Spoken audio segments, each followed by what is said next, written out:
تو وہ نہ زخمی ہوا تو کہہ رہا تھا مر جائے گا شیر، تو یہ کتا نہیں مرا اسے، تو شیر کیسے مرتا؟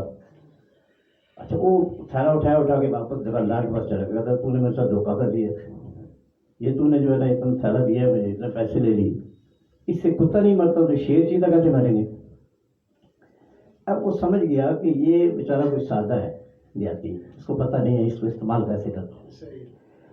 اس نے کہا کہ آپ کے پاس رائفل کون سی ہے جس میں آپ یہ کارتوس استعمال کرتے ہیں؟ کہتے ہیں وہ رائفل کیا ہوتی ہے؟ وہ رائفل کیا ہوتی ہے؟ اس نے کہا اچھا آپ کے پاس رائفل ہی نہیں ہے تو آپ نے اس کو یوز کیسے کیا؟ کہتے ہیں میں ایسے کر کے میری بیوی نے اس کو مارا، ایک بھی مارا دوسرا بھی مارا، کچھ بھی نہیں ہوا۔ اس نے کہا اصل بات یہ ہے کہ یہ اس طرح سے مارنے سے کام نہیں کرتا، یہ کام تب کرتا ہے کہ یہ ایک رائفل ہوتی ہے، اس میں یہ ڈالا جاتا ہے، پھر وہ رائفل کسی سپاہی کے ہاتھ میں ہوتی ہے، وہ اس کو نشانہ لگاتا ہے، پھر ٹریگر پریس کرتا ہے، پھر یہ مارتا ہے، ایسے پھینکنے سے تھوڑا ہی مارتا ہے۔ تو مولانا روم رحمۃ اللہ علیہ فرماتے ہیں کہ بالکل اسی طرح ایک عام انسان جب کسی صوفی کے پاس جاتا ہے، کسی بزرگ کے پاس جاتا ہے، کسی مرد کلندر کے پاس جاتا ہے، تو اس کے بعد بظاہر تو وہ آگے ہوتا ہے لیکن کام کوئی اور کر رہا ہوتا ہے، اور وہ اس کے اوپر پورے کا پوری حاوی ہوتا ہے، اس کے دل و دماغ میں وہ حاوی ہوتا ہے، یہاں تک کہ اس وقت جو وہ کہہ رہا ہوتا ہے وہ خود نہیں کہہ رہا ہوتا، بلکہ کہنے والا وہی پیچھے کامل شیخ ہوتا ہے، اور وہ اس میں جو ڈالتا ہے دماغ میں وہی اس پہ ہوتا ہے۔ تو کہتا ہے کہ تو کامل مرشد کے پاس جا، تب جا کے تیری بات بنے گی۔ اگر تیرے پاس علم بھی ہے تو اس علم کا کوئی فائدہ تجھے نہیں ہوگا، کیوں؟ تیرے پاس حکمت نہیں ہوگی۔ علم تبھی کام کرے گا کہ جب تو کسی شیخ کے کامل کے پاس جائے گا، تو اس سے تو پھر استفادہ حاصل کرے گا۔ اس لیے اللہ تبارک و تعالیٰ ہمیں ان صوفیاء کی صحبت اور معیت نصیب فرمائے۔ وما توفیقی الا باللہ۔ ماشاء اللہ جی، بہت خوبصورت صاحب، آپ کی گفتگو بڑی خوبصورت تھی صوفیاء کرام کے حوالے سے، اور بالخصوص یہ جو مثال آپ نے مولانا روم کی دی ہے بہت خوبصورت ہے کہ خالی علم کچھ نہیں، جب تک کہ کسی کیمیا گر کی نگاہوں سے نہ گزرا جائے تب تک، کیونکہ علم تو شیطان کے پاس بھی تو بہت تھا نا، اس کے پاس بھی علم کی تو کمی نہیں تھی، لیکن اسی طرح اگر علم کے اوپر ناز کرنے والے وہ یوں ہی غرق ہو جاتے ہیں، تباہ برباد ہو جاتے ہیں، لیکن جب کسی صاحب نظر کی مجلس میں آ جاتے ہیں، اس کی نگاہوں میں آ جاتے ہیں، تو پھر وہ سنبھالا دے دیتے ہیں۔ قبلہ ڈاکٹر صاحب وہ غالباً حضرت مقدس پاک کے شاگرد تھے جو انہیں وضو کروا رہے تھے، تو انہوں نے وہ پورا واقعہ آپ کے ذہن میں آ گیا ہوگا کہ انہوں نے اپنے استاد کے بارے میں پوچھا، تو انہوں نے کہا کہ میں نے اس کی پیشانی پہ آپ ذرا اس کی وضاحت فرما دیں۔ جی بالکل، یہ واقعہ ہم نے حضرت صاحب سے بھی سنا، حضور سیدی حضور قبلہ خواجہ الخیر صاحب سے بارہا، اور یہ پڑھا بھی مکتوبات میں، اور پھر لاہور میں خواجہ طاہر بندگی رحمۃ اللہ علیہ کے مزار پہ گیا بھی۔ یہ مجدد الفسانی رحمۃ اللہ علیہ کے صاحبزادگان جو تھے ان کو پڑھایا کرتے تھے معقولات اور منقولات کا علم، تو عالم تو بہت بڑے تھے لیکن صوفی نہیں تھے، عاشق نہیں تھے، صاحب نسبت نہیں تھے، حالانکہ مجدد صاحب کے صاحبزادوں کو پڑھا رہے تھے۔ تو مجدد صاحب نے ایک دفعہ وضو کرتے ہوئے دیکھ لیا، تو آپ نے فرمایا کہ آپ کا استاد جو ہے یہ شقی القلب ہے، یہ اپنا ایمان بچا کے نہیں جائے گا۔ یہ ہوتی ہے اتق فراست المومن کہ مومن کی فراست سے ڈرو، وہ اللہ کی نور سے دیکھتا ہے۔ تو اب صاحبزادے بھی وہ مجدد پاک کے تھے نا، انہوں نے کہا حضور آپ کے بچوں کا استاد ہے، اگر یہ ایمان کے بغیر چلا گیا تو حرف تو آپ کے اوپر آئے گا۔ پھر مجدد صاحب نے اپنی نگاہ ڈالی اور وہ خواجہ طاہر بندگی رحمۃ اللہ علیہ بن گئے۔ اور میں لاہور میں گیا، میانی صاحب قبرستان میں اگر جائیں تو ان کا مقبرہ الگ بنا ہوا ہے، باقاعدہ اوقاف کے اندر ہے، خواجہ طاہر بندگی رحمۃ اللہ علیہ کا۔ تو واقعی یہ علم ایسا ہی چیز ہے کہ علم کو اگر عشق کے راستے میں ڈالا جائے، صوفیاء کے راستے میں ڈالا جائے، تو پھر وہ کندن بن جاتا ہے، اور وہی صوفی پھر کامیاب ہو جاتے ہیں۔ بہاؤالدین ذکری ملتانی رحمۃ اللہ علیہ کے بارے میں آتا ہے کہ بہت بڑے عالم تھے، تو جب شیخ عبد القادر جیلانی رحمۃ اللہ علیہ کی توجہات ہوتی ہے، ان کی بارگاہ میں جاتے ہیں، وہ نگاہ ڈالتے ہیں کہ ہمارے سلسلہ سروردیہ کی یہ بانی ٹھہرے۔ بعض روایات میں آتا ہے کہ شیخ شہاب الدین سروردی رحمۃ اللہ علیہ جو شیخ عبد القادر جیلانی کے مرید تھے، انہوں نے توجہ ڈالی، اور بعض روایات میں آتا ہے کہ حضور شیخ عبد القادر جیلانی نے خود توجہ ڈالی۔ لیکن دونوں صورتوں میں دیکھیں کہ ہمارے برصغیر میں سروردیوں کے امام ٹھہرے بہاؤالدین ذکریہ ملتانی۔ جب وہ پڑھ کے واپس گئے تو بابا جی نے جو ان کے لیے مفید تھا وہ انہیں واپس کر دیا، اور جو نہیں تھا وہ واپس لے لیا، اور آج وہ نقشبندیوں کی ماشاءاللہ بہت اچھی زیارت ہے۔ قاری خلیق الزمان صاحب، میں آپ سے نعت تو سنوں گا، لیکن میں اگر آپ سے یہ پوچھوں کہ آپ نعت کیوں پڑھتے ہیں تو اس کا کیا جواب دیں گے آپ؟ ماشاء اللہ، اللہ اور اللہ کے رسول کی رضا کی خاطر۔ تو بس جو اللہ اور اللہ کے رسول کی رضا کی خاطر نعت پڑھتا ہے، ذکر کرتا ہے، بیان کرتا ہے، نکلتا ہے، کوئی بھی اپنی کوشش کرتا ہے، تو پھر اللہ اور اللہ کے رسول اس کے نگہبان ہوتے ہیں، وہ رسول کی نگاہوں میں آ جاتا ہے اپنے اسی خوبصورت انداز میں۔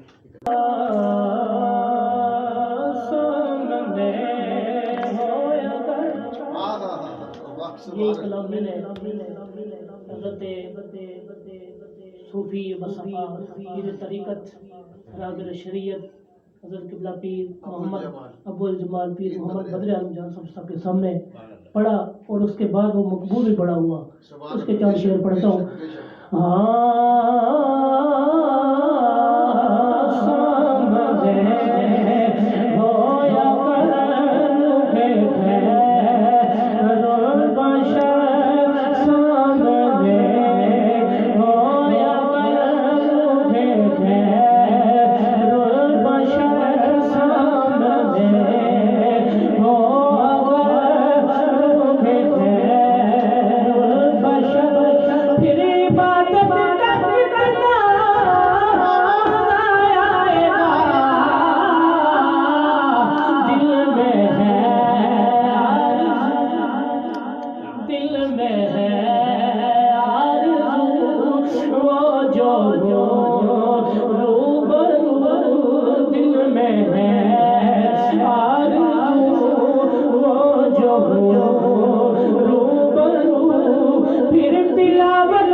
سر پہ صدیق میں عثمان، دھڑکنوں میں عمر جان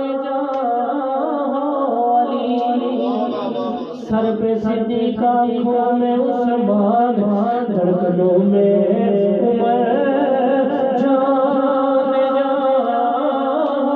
علی، سر پہ صدیق میں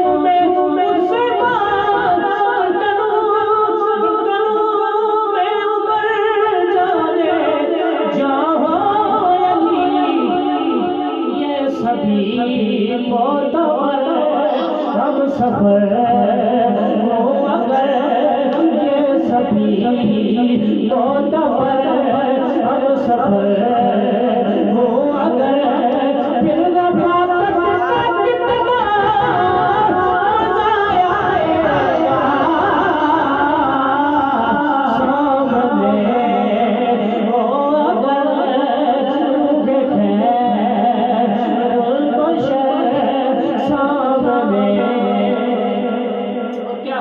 پھر لکھتے ہیں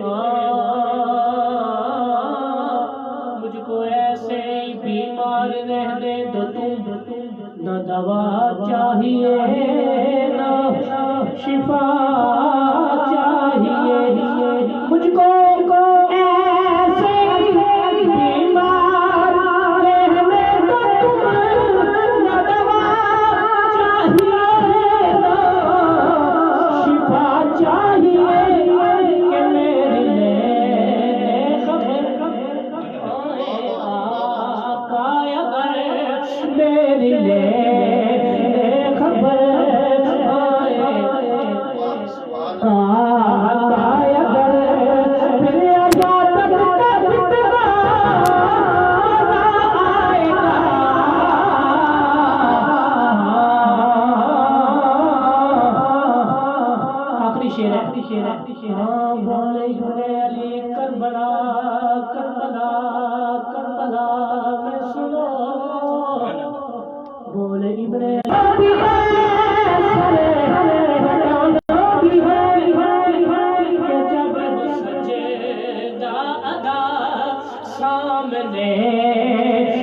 خدا جب سجدہ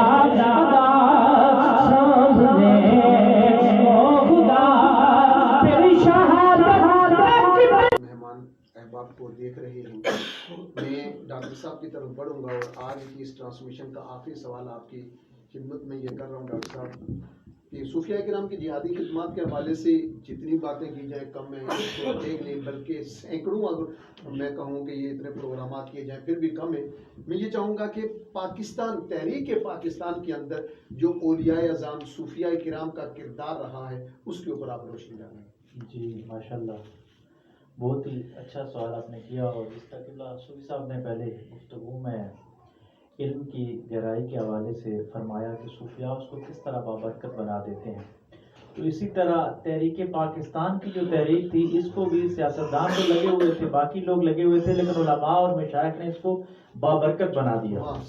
اور آل انڈیا سنی کانفرنس جو بنارس میں ہوئی انڈیا کے شہر میں، جس کو مندروں کا شہر کہا جاتا ہے، وہاں پہ سنی سارے اکٹھے ہوئے اور انہوں نے یہ اعلان کیا کہ قائد اعظم رحمۃ اللہ علیہ ہمارے وکیل ہیں، اور وکیل اگر مقدمے سے پیچھے بھی ہٹ جائے تو مدعی پیچھے نہیں ہٹتا، تو ہم نے پاکستان لے کے رہنا ہے. تو قائد اعظم نے فرمایا کہ اس کے بعد جو ہے وہ تحریک پاکستان میں ایک نئی روح پڑ گئی.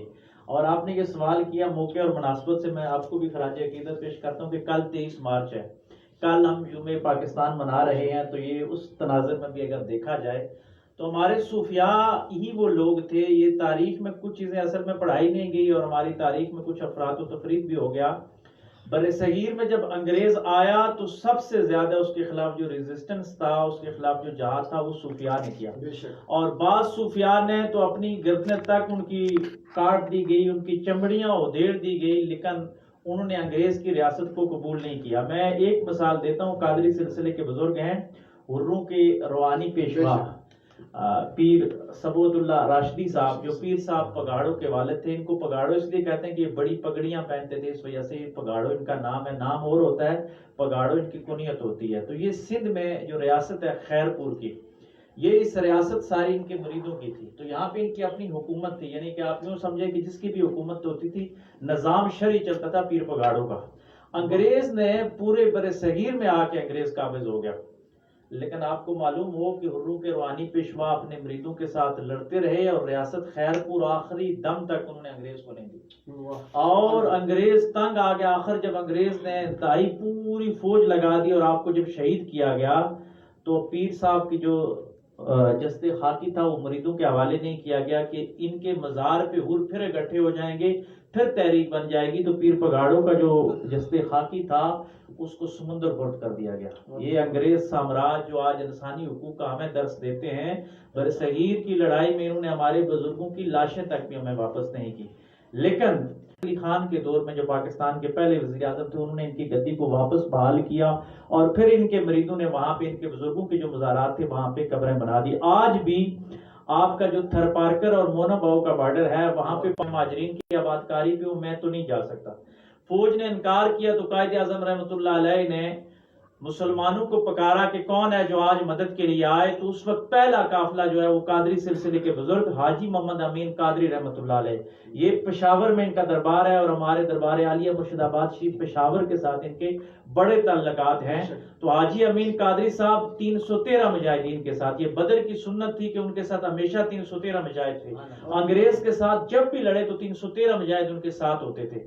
اگر کوئی شہید ہو جاتے تو اور بھرتی کرتے. پہلا جو 313 مجاہدین کا قافلہ میں سمجھتا ہوں کہ اس مٹی میں، اسی لیے تو ہمارا یہ نعرہ ہے کہ اولیاء کا گہوارہ یہ پاکستان ہمارا. اولیاء سے محبت کریں گے، اولیاء کی طرف جائیں گے. اور میں تو یہ بات کروں گا کہ محمود غزنوی کو جب ابو الحسن خرقانی رحمۃ اللہ علیہ نے اپنا جبہ دیا اور جبہ دے کے کہا تھا کہ دعا مانگنا جب بھی، تو ہندوستان فتح ہوا تھا، وہ تو فتح نہیں ہو رہا تھا. سومناتھ کا مندر کتنے حملے ہوئے، تو آخری دفعہ اس نے دعا کی تو اس نے کہا کہ یا اللہ یہ جبہ اس کی برکت سے.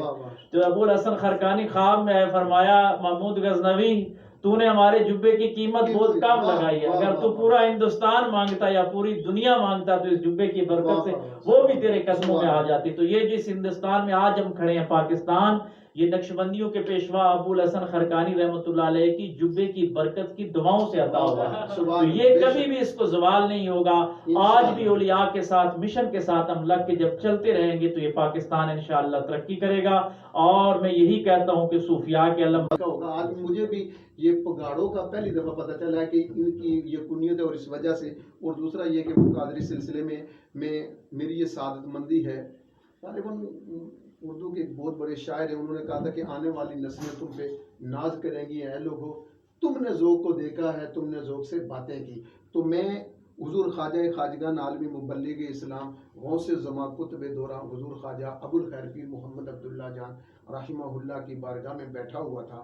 تو آپ کی زبانی یہ میں نے وہاں پہ واقعہ سنا کہ یہ جو پیر پگاڑو جو ابھی پچھلے کچھ عرصے میں جنہوں نے انتقال فرمایا ہے، تو ہمارے پیر صاحب جب وہاں پہ حضور خواجہ صاحب گئے تبلیغی دورے پہ تو اس نے دعوت دیا آپ کو کہ آپ آئیں. اور ان لوگوں کا اپنا ایک مزاج ہے، اپنی بارگاہ کے ایک آداب ہیں. سال میں ایک دفعہ پیر پگارو باہر آتے ہیں اور آ کر اپنے مریدوں کو اپنی زیارت کرواتے ہیں. اور جس دن سال میں ایک دن وہ آتے ہیں تو اس دن وہ پورا بازار، وہ پورا شہر بند ہوتا ہے کہ آج ہم نے اپنے مرشد کی زیارت کرنی ہے. تو جس دن ہمارے خواجہ صاحب گئے تو اسی طرح بازار پورا بند سیل ہوا ہے اور دنیا سامنے کھڑی ہے دو طرف سے، اور پھولوں کے ہار، پھولوں کی پتیاں برسا رہی ہیں. اور خود پیر پگارو چل کر اپنے مین دروازے تک آئے اور آ کر کہا کہ میں اس لیے آج باہر آیا ہوں کہ میں نے سنا تھا کہ اسلام آباد سے کوئی فقیر آ رہا ہے تو میں اس کے استقبال کے لیے آیا ہوں، وگرنہ وہ تو بادشاہوں کے لیے بھی نہیں اٹھتا ہے. ان کا اپنا ایک مزاج تھا. میں آپ کا بالکل اس میں حضرت صاحب نے ساتھ یہ بھی کہا ہوگا، یقیناً آپ نے فرمایا کہ پیر پگاڑا نے یہ فرمایا کہ پاکستان کے منتخب وزیر اعظم یہاں آتے رہے، میرے کنگری ہاؤس کراچی میں بھی اور یہاں پہ بھی، لیکن میں کسی کے استقبال کے لیے باہر نہیں جاتا. اور پاکستان کے کئی گدیوں کے سجادہ نشین بھی آئے، میں کسی کی خاطر نہیں آیا. یہ واحد خواجہ خواجگان خواجہ ابو الخیر پیر عبداللہ جان صاحب تھے جن کے لیے وہ خود اٹھ کے باہر آیا اور فرمایا کہ آپ کو جس جگہ بھی بٹھا رہا ہوں، بادشاہ آتے ہیں تو ان کو بھی میں یہاں نہیں بٹھاتا، آپ کو وہاں بٹھا رہا ہوں کہ آپ فقیر ہیں. بے شک، سبحان اللہ. تو آپ نے بہت خوبصورت ان کے حوالے سے گفتگو فرمائی. آپ کا یہاں پہ آنا، تشریف لانا ہمارے لیے باعث سعادت مندی ہے. کہ صوفی صاحب بس آخر میں صرف مختصر آپ آج کے پروگرام کے حوالے سے کیا پیغام دیتے ہیں، کیونکہ آپ البدر سکول سسٹم کے نگران اول بھی ہیں. آپ کی نگرانی میں وہاں دینی، دنیاوی، اخلاقی، ہر طرح سے تعمیری سوچ کے مطابق وہاں تعلیم دی جاتی ہے، بچے پڑھتے ہیں. اور پھر میں ایک دفعہ یاد دہانی کرا دوں خواتین کے لیے کہ ہر جمعے کو دن 10 بجے البدر سکول سسٹم میں درس قرآن ہوتا ہے، بیان ہوتا ہے اور صلاۃ التسبیح پڑھی جاتی ہے. تمام بہنوں سے گزارش کروں گا کہ وہ اس محفل پاک میں ضرور شرکت لائیں. میں کیوں صوفی صاحب آپ مختصر سا آج کے پروگرام کے حوالے سے آپ کیا پیغام دیں؟ بسم اللہ الرحمن الرحیم. بہت اچھا پروگرام ہوا. میں تمام احباب کا شکریہ ادا کرتا ہوں جتنے بھی دوست تشریف لائے ہیں، بالخصوص ڈاکٹر صاحب کا اور علامہ کی محمد اخلاق الخیری صاحب کا، جنہوں نے اپنے قیمتی اوقات میں سے ہمیں چند لمحات عطا فرمائے. نور محمد چرائز رحمۃ اللہ علیہ فرماتے ہیں کہ ذکر زبان سے ایک دفعہ کرنے سے ایک دفعہ ذکر ہوتا ہے، لیکن جب دل سے ذکر ایک بار کیا جاتا ہے تو وہ ایک دفعہ نہیں ہوتا، بلکہ وہ 3,50,00,000 مرتبہ ذکر ہوتا ہے. یعنی ایک دفعہ جب اللہ کہتا ہے تو 3,50,00,000 دفعہ اللہ اللہ اللہ اللہ کرتا ہے، جب دل سے بندہ ایک دفعہ اللہ کہتا ہے. تو مقصد یہ ہے کہ آپ نے اس کا یہ بتایا کہ 3,50,00,000 رگیں ہیں انسانی جسم میں جن کا کنیکشن قلب کے ساتھ ہے، دل کے ساتھ ہے. اس لیے جب دل سے بندہ ایک دفعہ اللہ کہتا ہے تو وہ 3,50,00,000 مرتبہ اللہ اللہ ہوتی ہے. تو مقصد کہنے کا یہ کہ البدر اسکول سسٹم میں دل سے اللہ اللہ کرانے والوں کی توجہ ہوتی ہے ہماری طرف، ان کی توجہ ہے، ان کی دعائیں ہیں. تو وہاں جو جائے گا تو وہ دل سے ذکر کرے گا، خالی زبان سے نہیں. یہ نہیں کہ زبان سے بندہ کرے ہی نہ، زبان سے کرتا ہے تو دل سے نکلتا ہے، لیکن کسی کی توجہ ہوتی ہے تو تب وہ دل سے نکلتا ہے. تو یہاں پہ چونکہ ہمارا مشن صاحب کے اسکول سسٹم وہاں پہ چل رہا ہے تو اسی میں نے اس کو مرج کروایا ہے، اور انشاءاللہ بہت اچھا معیار تعلیم ہوگا، دینی اور دنیاوی تعلیم ہوگی. اور خواتین کے لیے جمعہ والے دن 10 سے 12 کے درمیان میں خصوصی بیان ہوتا ہے عورتوں کے لیے، اور صلاۃ التسبیح جمعہ کی دعوت کو عام سے عام تر کر رہے ہیں. اور ماشاءاللہ ان کی اہلیہ محترمہ خواتین میں وہی اپنے مرشد کا سبق آگے پڑھا رہی ہیں، دے رہی ہیں. آج کا پروگرام ناظرین گرامی آپ کو کیسا لگا؟ مجھے آپ کی فیڈ بیک کی ضرورت ہے. میں اپنے جملہ مہمانوں کا صمیم قلب سے شکریہ ادا کرتے ہوئے رحمت رمضان کی اس خصوصی ٹرانسمیشن میں آپ سے لوگا اجازت. کل انشاءاللہ پھر نئے مہمانوں کے ساتھ، نئے موضوع کے ساتھ آپ کی خدمت میں حاضر ہوں گے، اور انشاءاللہ ڈاکٹر صاحب کل ہمارے ساتھ موجود ہوں گے. تو کل آپ پھر دیکھیے گا ایک نئے موضوع پر ہم آپ کی خدمت میں گزارشات پیش کریں گے. کیسا لگا آپ کا پروگرام؟ آپ کو آج کا ہمارا یہ پروگرام ہمیں ضرور فیڈ بیک دیجیے گا.